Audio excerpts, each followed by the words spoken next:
Halo semua, Sobat Trader. Welcome to my channel. Pada episode ini saya coba menjelaskan tips dan strategi meraup profit trading forex tanpa saat dirilis news FOB atau non-farm payroll.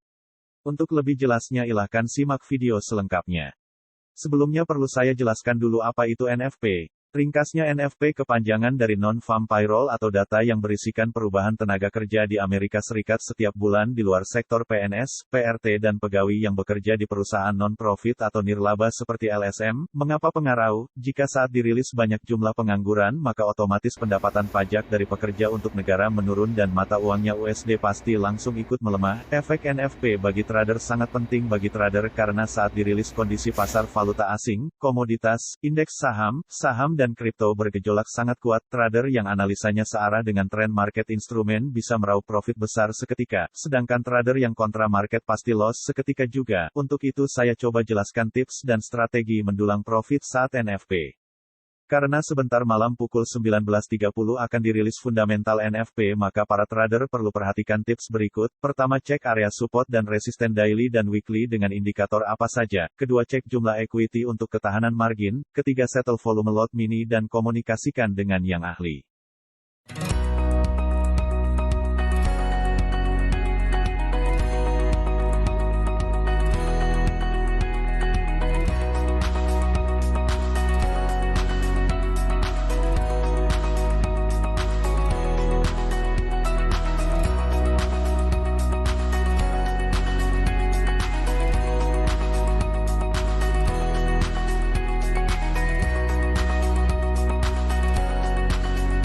Kita coba cek salah satu pasangan valuta asing GBP USD, Great British Pound Sterling vs US Dollar. Kita mau cari area support atau garis penahan batas bawah dan resisten atau garis penahan batas atas. Karena candle selalu bergerak berulang, yaitu jika sudah sentuh zona support akan kembali naik ke zona resisten seperti yang ditarik garis zigzag di grafik GBP TFD1 itu. Dengan mengenali jelas posisi candle sudah ada di mana, itu akan lebih mudah trader untuk open posisi atau menutup transaksi. Selain itu, mengetahui ketahanan margin akan kuat sampai berapa akan loss jika salah analisa.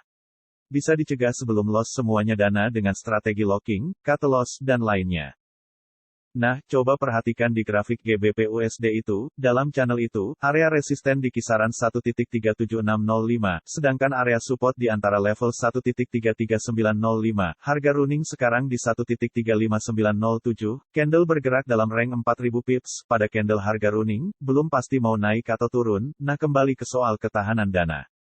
Jika trader yang open buy di harga running itu, dan tidak pakai stop loss SL alias hold posisi, seandainya candle tiba-tiba candle turun sampai support, jumlah margin akan minus hampir 1600 pips. Ini artinya sisa equity yang tersedia juga harus cukup untuk bertahan sampai 1600 pips hingga harga naik lagi ke posisi dibuka. Begitupun jika si trader open sell di harga running sekarang, apabila saat harga bukan turun tapi malah naik sampai level resisten, hasilnya floating minus sekitar 1700 pips. Paling tidak siapkan ketahan margin sampai sejumlah itu. Jangan lupa stop margin. Solusi bagi trader yang modal kecil, sebaiknya pasang SL biar tidak menggerus equity sampai margin call.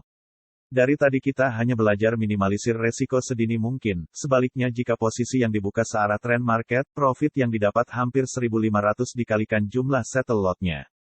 Bersiaplah untuk mendulang profit dan enjoy weekend bersama keluarga besok.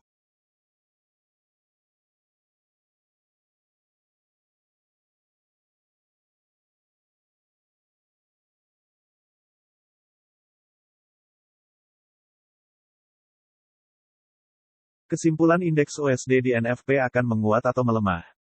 Sebenarnya pengaruh NFP bersifat relatif karena berhasil tidaknya trading bukan NFP tapi psikis dan money management. Namun sebagai smart trader jangan menganggap remeh karena resiko pertaruhkan margin. Persiapan yang matang akan meminimalisir resiko loss jauh sebelumnya dan jika sudah minimalisir loss profit akan mengikut saja. Coba perhatikan jumlah presentasi NFP di kalender Forex Factory yang berwarna merah, itu disebut high impact. Ada tulisan forecast dan previous. Dari data itu untuk prediksi sementara hasil NFP yang disebut forecast, ternyata ternyata lebih rendah dari previous atau bulan lalu yaitu 0,4% dari sebelumnya 0,6%, dan yang di bawah forecast 5,1% dari 5,2% sebelumnya. Ini menunjukkan majority data USD akan berpeluang melemah jika setelah dirilis hasilnya sesuai yang di kalender itu. Akibatnya indeks USD akan turun. Mata uang negara mana saja yang berpasangan dengan USD akan menguat, tapi jika hasilnya lebih tinggi seperti previous, pasti USD masih menguat, dan pasangan mata uang lain termasuk rupiah, komoditas dan indeks saham akan melemah. Untuk saat sebelum keluar hasilnya belum pasti sampai data NFP dirilis, USD naik atau turun. Saat ini cukup perhatikan analisa teknikal saja dulu di grafik, karena ciri-ciri market menjelang NFP cenderung flat, tapi ada tanda-tanda formasi candle yang memberi isyarat harga suatu instrumen akan strong bullish atau bearish, sehingga trader menentukan buy di area S berapa dan sell di level R berapa, bukan di harga running.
Demikian penjelasan saya kali ini mengenai strategi meraup profit atau cuan besar saat NFP. Jika ada yang kurang jelas, silahkan tulis di kolom komentar. Jangan lupa like, subscribe untuk mendukung channel Ayah ini terus berkembang. Happy trading dan salam cuan dari saya, Albert, analisis teknikal broker Oval International Capital dan Bullish Fo, Jakarta.